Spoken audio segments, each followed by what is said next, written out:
All right, we are live, guys. Thank you for joining me. I am joined here today by Mike Swire and Danielle Cwirko-Godycki. Now, did I pronounce that right, Danielle? Close, very close. Cwirko-Godycki. Oh, man, I was so proud. By the way, I was practicing that too. I was really trying to get that right. It's a great first attempt. He's used to it, I think. Well, here's a quick intro. And so Danielle is the city council member for District 4, and Mike Swire is a San Mateo resident who advocates for safe streets, environmental justice, and fighting climate change, which should be all important issues for all of us, quite frankly. So honored to have you both join me. So today, what I really wanted to talk about was the 92-101 interchange. And I think the reason why it was important to me because it affects so many people. Now, I've seen estimates that 100,000 people go across that interchange every single day. And it affects so many people, including people in San Mateo County, like Foster City folks. And anyways, it affects so many people. And I don't think people really understand the entire scope of that problem. And that's why it was important for me to have the both of you to come and talk with us. Now, San Mateo City Council, there was a meeting probably a couple weeks ago. I was reading about it, and I even tried to watch it a little bit, but some of those meetings are way too long. Sorry, Danielle. I don't know how you do it. I don't know how you sit through like hours and hours of people talking to it. A lot of coffee. Yeah, yeah. And that happened again last week too, right? Or maybe this week. It was about the rent control one. It happened again. I don't know how you do it. You're amazing. Thank you. But anyways, the meeting a couple weeks ago had over 100 residents coming from your district specifically to talk about this project. And Mike, I know, was one of the big organizers of that. And I was wondering, Mike, can you kind of tell us how you got involved in this project and why it's so important to you? Yeah, thanks for inviting me and for this forum. This is a great service to the community. As we discussed at the meeting a couple of weeks ago, there are so many people that don't know about this project and a lot of other projects that have huge impacts on their lives. And transportation is certainly one of the issues that affects so many San Mateo County residents day to day. I mean, pretty much everybody is going somewhere between taking their kids somewhere, purchasing stuff, et cetera. It affects all of us. And certainly nobody likes congestion. So I got involved with this from a couple angles. One, as a taxpayer, I want to make sure that, we're spending money smartly. And I think this is a project where if we follow through with it, it probably would not be a good use of money. I can go into that later. Two, as a parent of two young kids who have to inherit the planet from us, given that transportation is more than 50% of greenhouse gas emissions on the peninsula, we need to stop driving as much. We need to go to cleaner sources of transportation.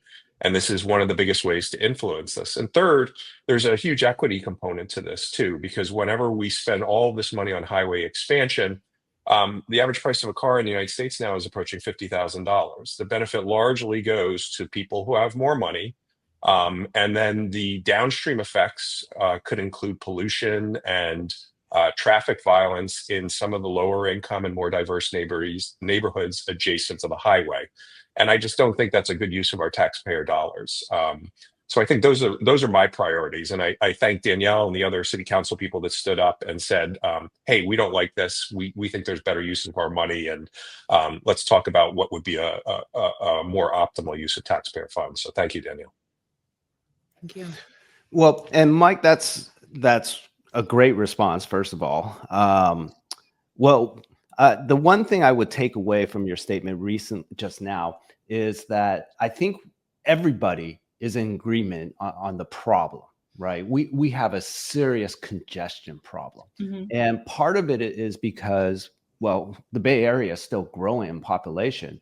I mean, I think until we can actually change the behavior of people driving, this is always going to be an ongoing problem. So, in your mind, what would be the solution for the congestion? Yeah, everybody hates congestion. It takes time away from families. It slows cars down. It's a waste of time largely. But the fundamental problem here is that we have an imbalance between where people live and where people work. Given that it's been so hard to build housing on the peninsula over the years, and as jobs have grown on the peninsula, people have had to move farther and farther away to be able to afford housing and still be within commuting distance of here. Now, thankfully, the city of San Mateo, other cities and the state government are moving in a very positive direction in terms of building more housing everywhere, including on the peninsula where most of the jobs are. But that's still not going to be enough, and people are always going to be able to need to come from the East Bay to work here. Unfortunately, if you read about this a lot, and I love to geek out on this, basically the problem is that there's no way to solve congestion. As you said, the population here is not going to get any smaller anytime soon. We're going to have more jobs, more people, and that'll probably mean more cars. The question is, how do we as taxpayers want to spend our money in terms of what transportation options we want to encourage in the future? We could continue building highways and make it easier for people to drive from Stockton and Modesto. The Bay Area has the #1 super commuter problem in the country. And one of the reasons we have that, in addition to the housing crisis, is because we've spent a lot of money to make it easier to drive from Stockton, Modesto to jobs here on the peninsula. So I think it's a much better use of our money to instead invest in transit. And we're doing that. We just spent several $1 billion electrifying Caltrain, which is awesome, and ridership is increasing. But we really need to stop encouraging driving simultaneously if we want to keep the train full and stop having to widen highways in order to accommodate more and more people. So I would much rather see our money spent on transit. Caltrain and BART are both running fiscal deficits and don't have dedicated funding sources. And then I also advocate a lot for safe streets programs for kids that want to bike and walk to school. And unfortunately, you have this Hunger Games every year where we're competing for project funding because there isn't enough out there. And it seems like spending money to keep kids safe when they want to walk or bike is a higher priority than spending money that largely is going to benefit East Bay residents and primarily the wealthiest East Bay residents. Because again, this project, the 101 Direct Connector, is only going to add an express lane. It's not going to add a general purpose lane. So the majority of people who will be using it are people that ride the corporate shuttles, or people that can afford to pay up to $20 for the express lane. It's not the average Joe in the East Bay that is working a construction job. They just can't afford that, is my guess. Yeah, and that's interesting. I met with Supervisor Corzo the other day, and I was trying to, unfortunately, her time was a little short, but I do think there has to be a multifaceted approach with this. And I think that just expanding the freeway is probably a Band-Aid, not really fixing the issue, but we're delaying the problem, right? More housing is probably going to help a lot as well. But yeah, that's something that I think that is a really legitimate point. And to have better mass transit is going to help. It can't hurt, right? So it definitely helps. I mean, it's been proven basically that when you widen highways, you get no long-term benefit. What happens? Let's say we go from 4 to 5 lanes like we just did on US 101 in the south part of San Mateo County. Within 6 months, that additional lane filled up with incremental traffic. And ask anybody on the peninsula, has 101 gotten better or worse over the past 2 years? I don't think anyone would say it's better. And if you look at it, it's still filled with traffic. Yes, if you're willing to pay up to $20 for the express lane, you can get somewhere more quickly, but that's not benefiting the average San Matean. There's a proven transportation economics theory called induced demand, which basically says the easier you make it to do anything, i.e. drive, by increasing that capacity, the more people will do it. And what we saw during the pandemic, a lot of people, when they first came back to work, they started driving because driving is usually the easiest thing. It's door to door, it's more comfortable, etc. But those lanes filled right back up. And now slowly people are starting to Caltrain again because the highway is jammed once again. So again, I think it's just, we're talking about $200-300 million here that's not going to, and I wouldn't even argue it's a Band-Aid. It's really not helping the problem. It's almost pouring something bad on the wound, I would argue. Yeah, I can see your point. It's a good point. Now, Danielle, maybe you can kind of talk about how this project is really going to be affecting your district. Yeah. So I learned about this project about 1.5 years ago. It had been in the press, and actually a resident via Nextdoor sent me a 275-page project scope and said there was a kind of state meeting where, you could come and, learn more about the project and comment on it. And I got involved because buried in the project plan, there's one page, one paragraph, and it says the taking of Washington Park, which is a wonderful park located on the east side of the freeway, and potentially sliver taking of people's backyards and properties in Fiesta Gardens. So that would be headed southbound towards San Jose, and 33 homes headed northbound towards San Francisco. And then I went to that meeting to kind of learn more and make some comments because I was surprised as a resident that I hadn't heard about this. And there was no real forum for comment. And that was quite alarming to me. So that's how I got involved. And, one of the things that I've done when I ran my campaign was really focus on community engagement and empowerment. The East Side for a long time has not felt that they had a voice. And this was just another kind of example of, people not knowing what's actually happening right in their backyard. So that's how I got, involved in this. Got it. And the one thing that I often, whenever I try to pay attention to the meetings, go to the meetings or watch them online, what in my mind, what isn't emphasized enough is like really the human element. And to me, I think that's lost, and it's such a shame. And I was wondering, have you spoken to any of the residents that are directly being affected by this? Yeah. So what ended up happening is I posted about this project about 1 year ago on Nextdoor, and one of the residents on Adams Street, her name is Karen Cutler. She's a big advocate. She's spoken out several times. She is directly impacted by this. She's actually lived in her home for 70 plus years. It's a generational home that she inherited from her parents. It's very important to her. And if you go into her backyard, and just so people really understand what we're talking about, a sliver taking is about 10 to 12 feet. So that would literally be from the sound wall to her, back door, her entire backyard.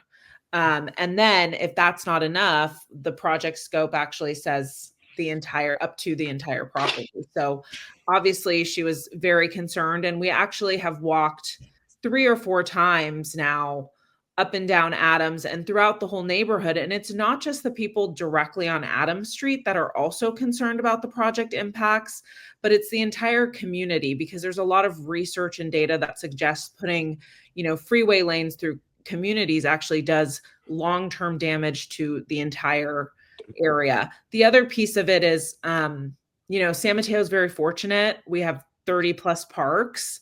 Washington Park is one of the oldest parks in the community. And so the idea of losing that, I think that impacts everybody. And similarly in Fiesta Gardens, the idea of potentially having impacts to the soccer field there, people are rightfully concerned. So Yeah. I just want to touch on, I think it's part of the general frustration we heard at the council meeting on the 7th was just again, lack of communication, lack of transparency um, around what is this project? What are the proposals? How does it impact, the lives of San Mateans day to day, who in reality are going to foot the largest part of the bill, because it will be our roads that people use to get onto these freeways. It will be our homes that are impacted, our parks that are impacted. Yeah, I went back to that Transportation Authority meeting. Thank you, Mike, for the link. And I think they're going to be making a bigger effort to actually keep everyone more up to speed, because I think it was a surprise for most people. So at least that's one silver lining, right? But the good news of that particular city council meeting is that San Mateo City Council basically agreed, and what they did was submitted a letter opposing this particular project, right? Was that correct?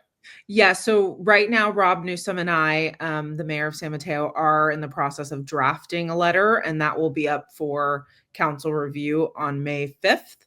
And then Elisa Diaz-Nash is our CCAG representative, so she will be taking the letter to CCAG. And then as a council, we had decided that we would ask Foster City, who's also impacted by this project, to see if they would sign on to that. And then, hopefully the mayor will take that to the transit authority for review.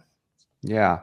Well, if everything kind of goes your way, does the city have any other avenues in terms of, preventing this project of going up forward? We really don't. This is a state level, county level project. The best we can do as a council is state our position. And that is why, I believe in the best defense is a good offense, and having the community be vocal and speak up. I understand with these projects, there's a specific window of time when you should give comment, but I believe all comment is good comment. We're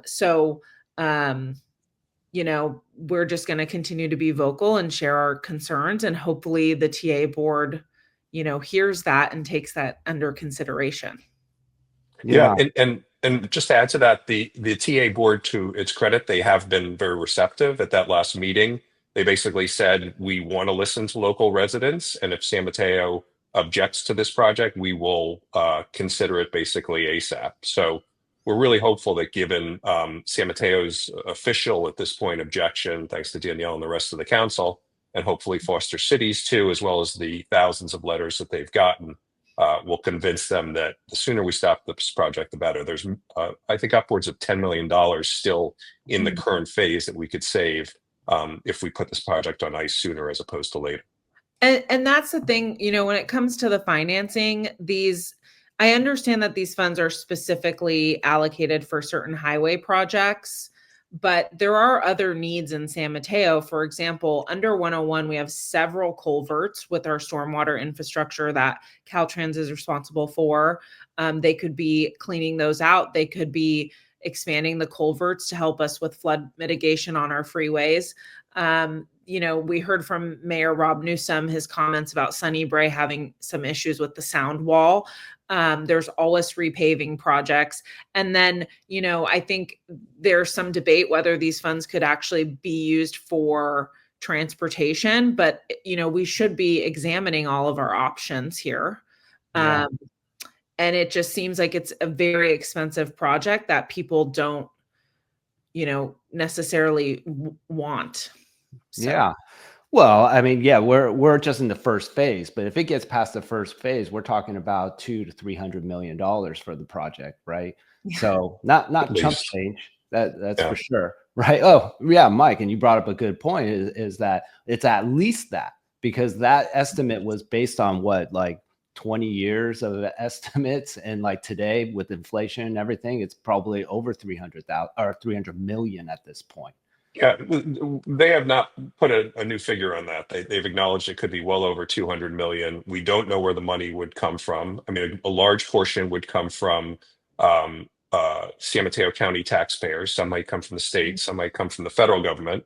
Although at this point, getting money from the federal government for anything in California might be very difficult given the political climate. So, you know, a lot of people are standing around saying this project is likely to never get funded. Well, why do we keep spending, you know, $10 million on this phase, $10 million on that phase on something that in all reality, one is unpopular and two might never get funded? Let's pull the plug now and spend it on something that we really can make happen. I mean, we've got grade separations in Burlingame. Again, there are restrictions on how the money can be used, but I think we need to show, our electeds need to show San Mateo County taxpayers that they are being smart with their money, as opposed to just saying, oh, you know, 20 years ago, we discussed this project and, you know, things change and we need to be flexible. And I want to be clear, like the TA does have some amazing projects. They have done some great work. So, you know, it's not that. I think it's just a matter of, you know, staff time to do all this research costs money too. Like if we can repurpose that energy for other projects, to Mike's point, there's a long list of things that can be done to enhance, you know, along the Bay Area and our highways, and make sure the taxpayers' money is being utilized in a really efficient and effective way. Just a general question. I don't know if either of you know. Can we reallocate those funds? Because I know because of Measure A, that was approved in 1988 and 2004, I mean, that was supposed to be used, voters voted for that, and it was supposed to be used for transportation from what I read, but it seems very vague on what transportation can be, right? So I was wondering if either of you actually knows whether it's possible to reallocate those funds. Yeah, I can address that. So there are multiple funding sources for transportation projects in the area. Could be federal, could be state, but at the county level, you're right that the San Mateo County Transportation Authority administers two taxpayer measures, Measures A and Measure W, which are a half-cent each sales tax. So anytime you buy something in the county, you're paying basically a penny that goes towards transportation. Now, when those taxpayer measures were passed, and there are two different measures that are slightly different, they did pre-prescribe different buckets of funding. So there's a highway bucket, there's a transit bucket. I think there might be a Samtrans specific bucket, and there's a lot of them. If you go to the Transportation Authority website, they've got some really nice pie charts that show you exactly what they are supposed to spend on, and legally they are required to stay within those buckets. So it is true to a degree that we cannot simply take this highway money for this project and all of a sudden spend it on a bus, let's say. Right. That being said, as Danielle referenced, there are tons of good road-specific projects, and even the road-specific projects could incorporate complete streets elements. So it could be, you know, we're working on a road, but it really needs a bike lane to go over it. So for instance, we had a young woman die on Holly Street in San Carlos a couple of months ago, because a bike bridge was never built along the highway overpass that goes over there. A similar project was killed to do an overpass in Hillsdale. So those are all highway-ish, and they can incorporate complete streets elements. And certainly, no money has been allocated. The full $200 or $300 million for this project has not been allocated. So certainly, if we stop now, that money would be spent elsewhere, albeit on a highway-ish project. Right, and that could be anywhere, right? We don't know. In the county, theoretically, yeah. Yeah. Well, one other question, and with your permission, I kind of want to play devil's advocate here. Sure. Mike, you brought up a point about public transportation as being kind of one of the solutions to this congestion, right? So from what I've heard, public transportation is not necessarily a great option either. And the reason why is right now, Samtrans, Caltrains, BART, they're all being subsidized now. And right now, public transportation is there and no one's taking it. So if we, you know, throw more money at public transportation, who's taking it?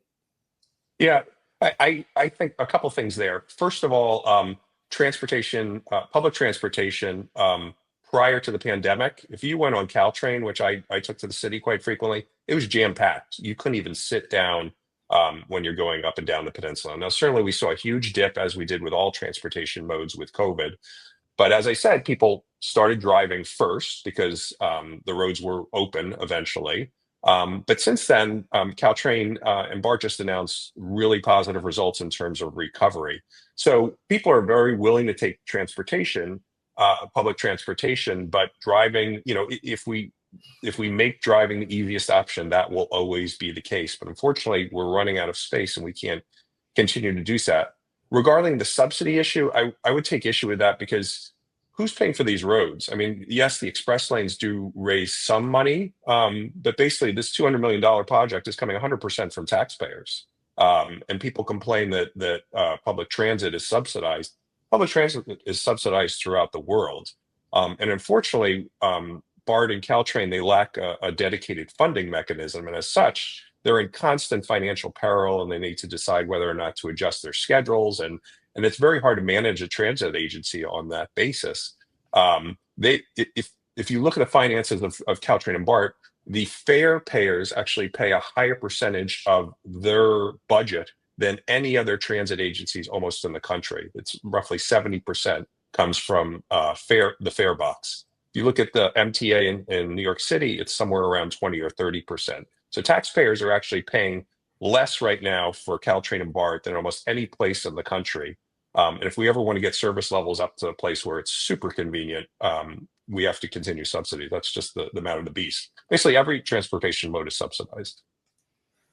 That's a good point. Very good point, Mike. So let me ask you this, Mike.